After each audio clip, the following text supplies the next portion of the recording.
देखिए, जो पहले दिन की घटना है उस घटना की हम निंदा करते हैं।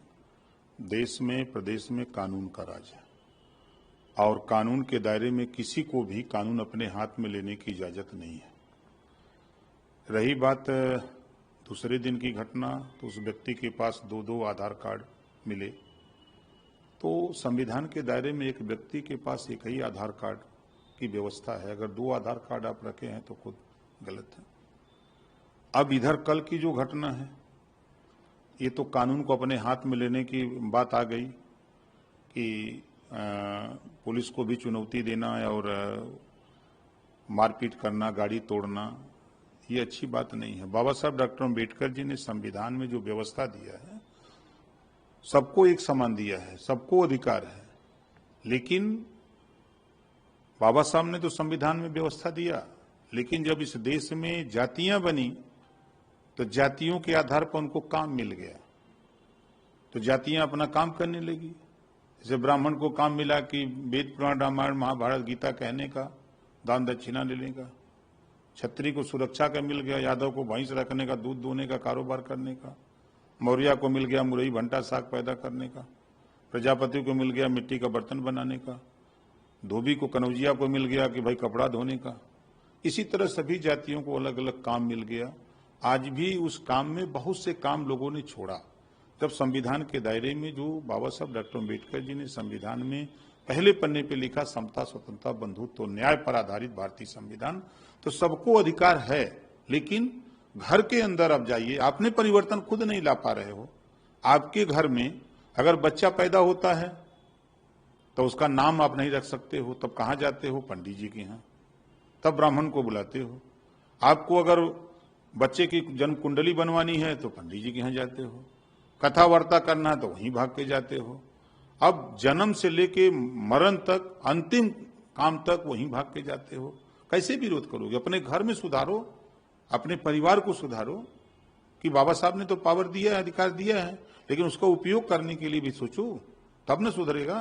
आज बड़ा परिवर्तन आया है। बाबा साहब डॉक्टर अम्बेडकर जी के संविधान के बदौलत बड़ा परिवर्तन आया है। ऐसा नहीं है कि अलग अलग धर्मों के अलग अलग लोग हैं, बौद्धिस्ट यही हैं, अर्जक संघ के लोग यही हैं, वो अपना करते हैं, सारे लोग हैं। लेकिन अब सिस्टम जो पहले की व्यवस्था है, उस व्यवस्था को आप सोचिए कि 5000 साल पहले जो लड़ाई गौतम बुद्ध जी ने शुरू की, उसी लड़ाई को जब वर्ण व्यवस्था बनी, ब्राह्मण, क्षत्रिय, वैश्य, शूद्र, तो अब शूद्र में लोग अपने को शूद्र मानते नहीं। वो सोचते हैं कि हम तो क्षत्रिय बन गए, यादव अब तो क्षत्रिय बन गया, अभी वो अपने को मानता नहीं।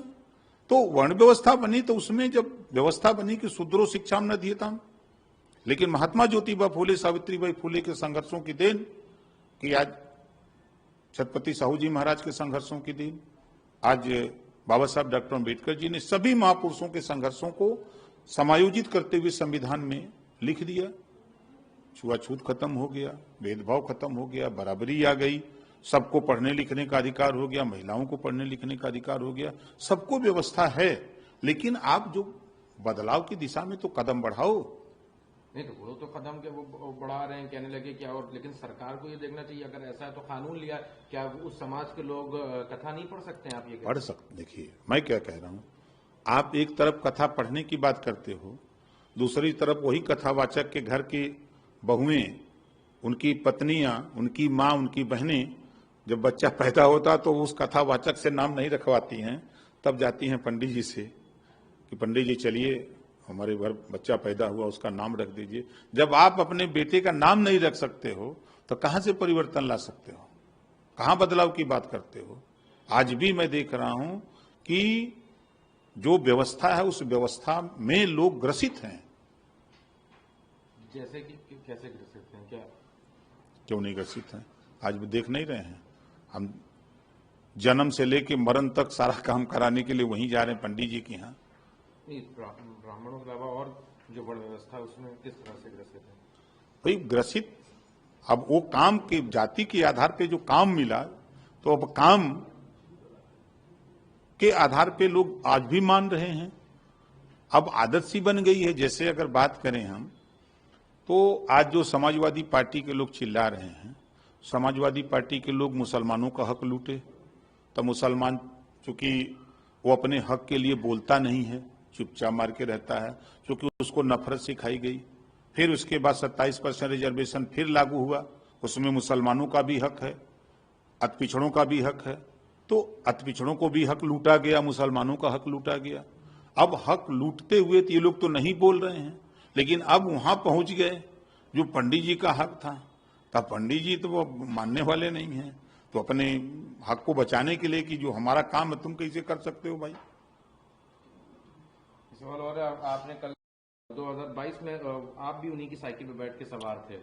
देखिए, कीचड़ साफ करना होता तो कीचड़ में हिलना पड़ता है, ठीक है।